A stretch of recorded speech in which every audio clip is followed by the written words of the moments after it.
What's happening, y'all? Welcome back to the Vintage DAO podcast. My name is Mohammed Kairisman, and I'm here with my co-host Alex of My Thrift Deal. Make sure to follow us at Secondhand Scoops and at My Thrift Deal, and of course at Vintage DAO if you want to stay connected. I'm so grateful, and I'm so excited for this upcoming episode. Today we'll be talking about DeFi or decentralized finances.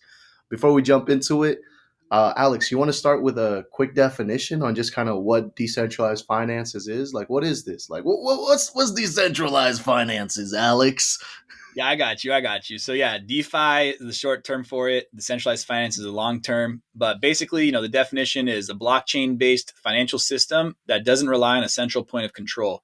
If you look at a lot of banks or other government regulated entities, they all rely on like one central point of control, one central input of money into them. So in DeFi, it kind of flips that on its head. Instead of being based on one person, it's based on a peer to peer network. And all these peer-to-peer networks, they rely on decentralized currencies or cryptocurrencies to facilitate different transactions on them. And more than anything, I just want to add in that decentralized finances will probably keep on repeating DeFi, decentralized finances throughout the rest of these episodes. And again, as we are breaking this down, I just want everyone to remember that it's going to take more than one time hearing it, one time watching it. If you need to rewind, feel free to rewind. I know you're like, what? A blockchain based financial system? What the heck? It's okay. As a reminder, yo, more than anything, a lot of what we're going to be discussing this episode are characteristics of DeFi. More than anything, decentralized finances and DeFi is a idea, a mentality on how to approach our relationship with any type of finances and currency. But first and foremost, would you like to jump into why DeFi, or would we like to jump into the applications on how to use DeFi first? What you thinking, Alex? Perfect. Yeah, I'd love to talk more about it. And for me, I need to know the why. I need to know, how is this relevant in my life? Like, why should I care about this, etc. So DeFi, this was really the thing that got me into crypto. A couple years ago, as a lot of us in vintage know, you don't have a lot of money saved up necessarily. Your cash is tight, your cash is valuable, and it's hard to get a loan at a bank or really from anywhere if you don't have the right type of requirements to qualify for that. So DeFi, when this came around, I was really interested. It was really relevant to me. And essentially within DeFi, because it's peer to peer and because it's all run through the blockchain, there's no discrimination on DeFi. There's no discrimination at all. And it's not like a predatory loan in any way. When you think about the housing crisis and how that all came to be, there's none of that going on. In DeFi, it's just a matter of, do you have the collateral? Like, do you have money, excuse me, to put up to then get a loan on that? And it's as easy as that. It's open 24/7. It's all around the world. So if you're on a Sunday and you have payroll the next day, or you got bills to pay the next day, and this isn't free money. Again, this is still a loan, but you have the ability to get that loan at any time you want using a couple different applications that we'll talk about later in this video. And again, this is revolutionary. In the US, again, we're pretty fortunate. A lot of us are, I wouldn't say spoiled, but just fortunate that we have good banking systems. We have good streets to drive on to get to the banks. We have stable internet to access our banks online. That's not the But that's case not for everywhere. That is not exactly. everywhere. That is That not is not everywhere. everywhere. And you think about in the Middle East, for women in particular, it's illegal for a lot of women in certain places in the Middle East to even own a bank account, let alone go to the bank. So for a lot of women in Middle East, and we've seen this in crypto right now, they're able to open up their own accounts in crypto. They're able to get paid for their services for wherever they work in crypto. And using DeFi, they can act as their own bank and deposit that money. They can earn interest on the money that they're depositing. They can borrow against the money that they're depositing. It's truly opening up new things to these women in the Middle East that was never possible prior to DeFi. Decentralized finances is actually why I also got into crypto. When I first started learning about cryptocurrency, I was kind of on the fence for a lot of different reasons, I should say. Like, I was just not sure necessarily what it was, how it worked.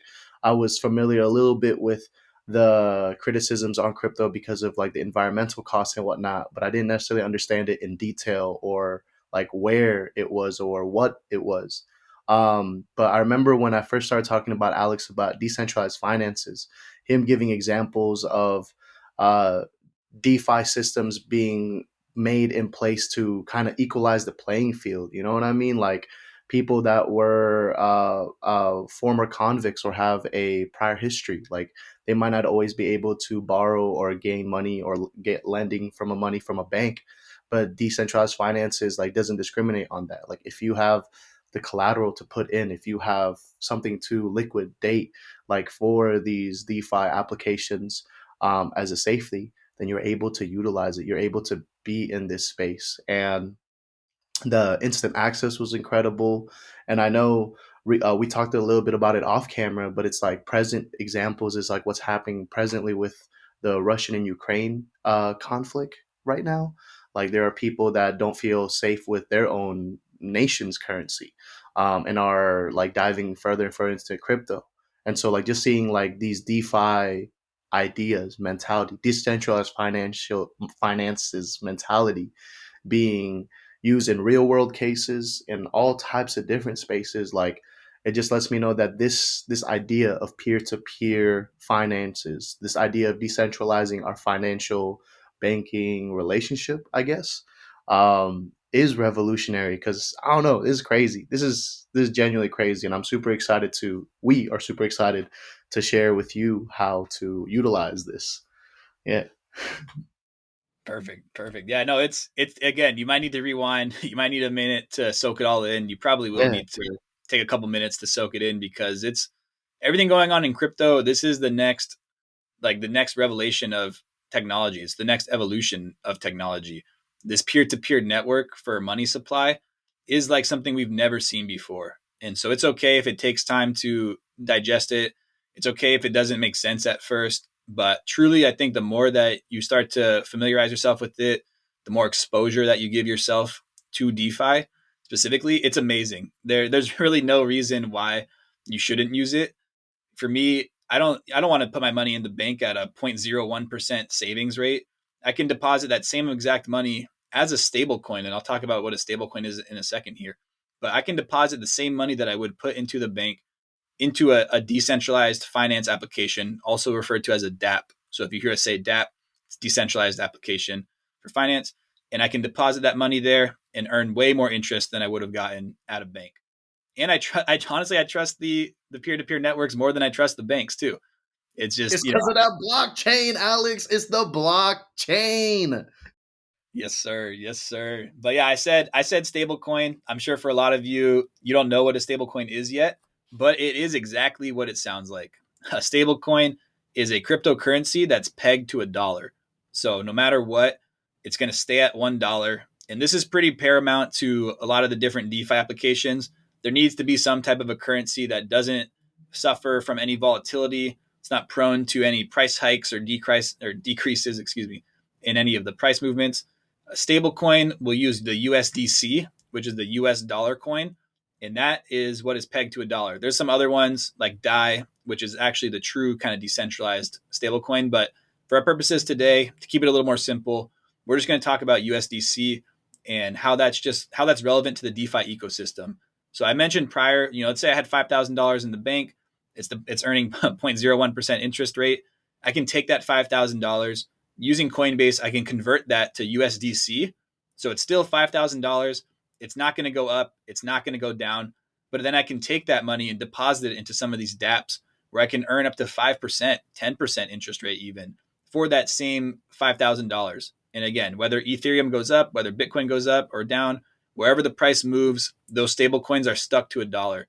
And it's really nice. It's useful because if you're an investor in crypto or you're a trader in crypto, let's say you want to lock in some profits, but you don't want to take that money off the blockchain. You don't want to like put that money back into your bank account because you want to continue to use it in the crypto ecosystem. You would sell those gains or swap those gains, I should say, into USDC and it's locked in. So, for taxes throughout the year, every time you make money on a trade, in theory, the smart move would be to put aside however much your tax liability is in USDC. So come the end of the year, whether crypto is up or down, you're still going to have that money to pay for your taxes too. And as a friendly reminder to everybody that's listening right now, this is absolutely not financial advice. please, to everyone and their legal teams, this is not financial advice. This is simply a different perspective on how you can look at it from our opinions and our Yes. limitations as people. So take it with a grain of salt, but use it to start your understanding if you need it.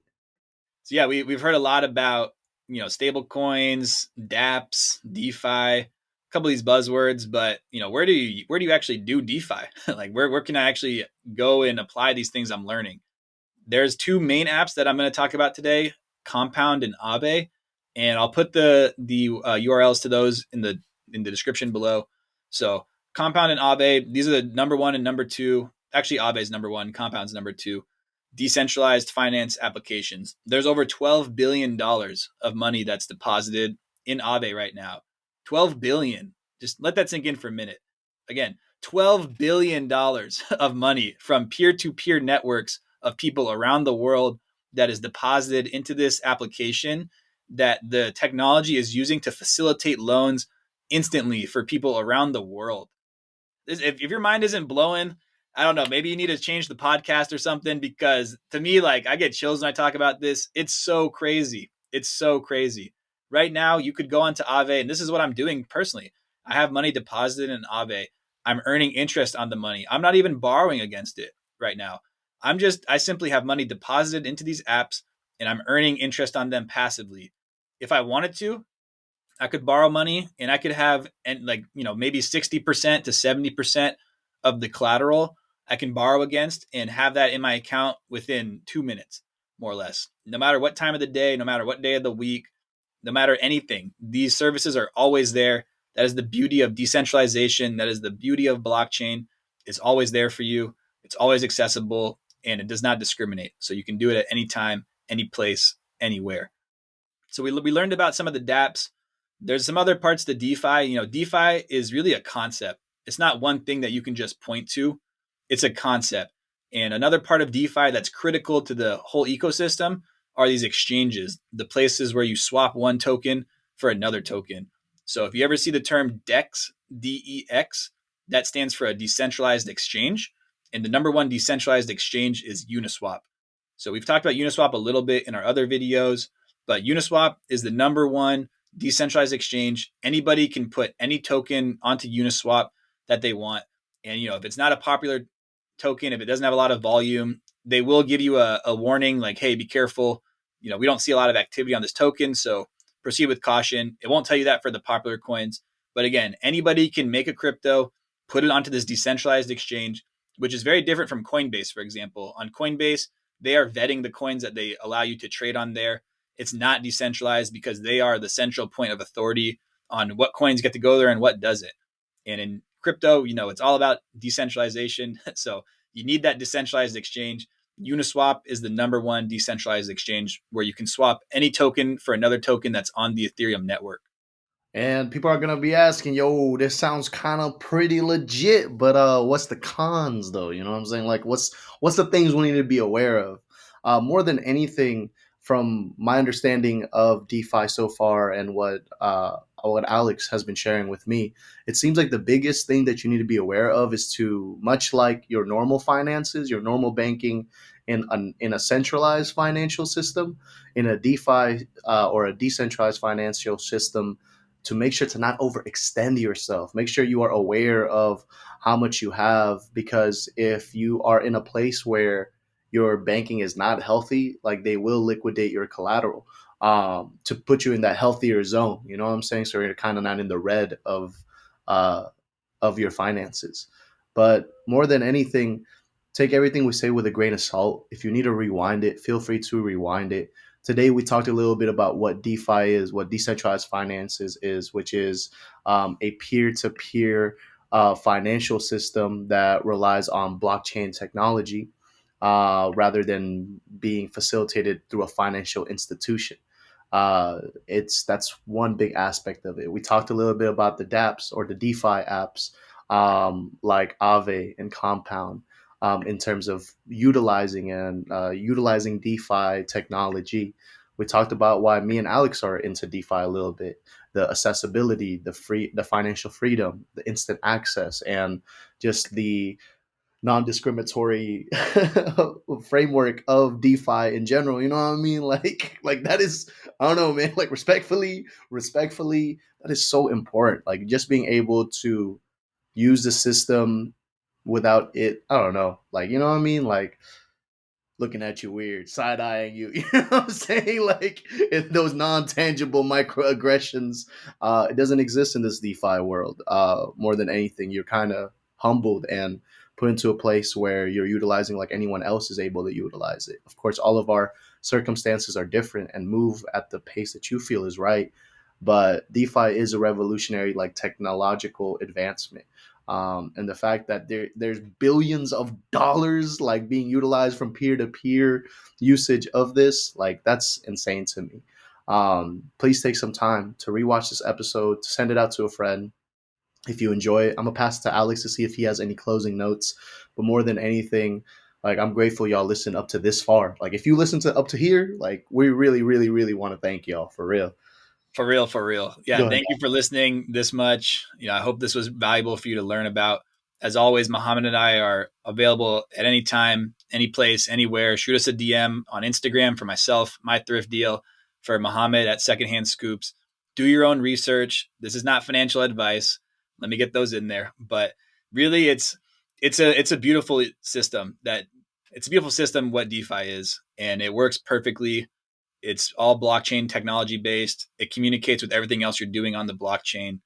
And again, just do your own research, learn a little bit more about this before you put your own money in.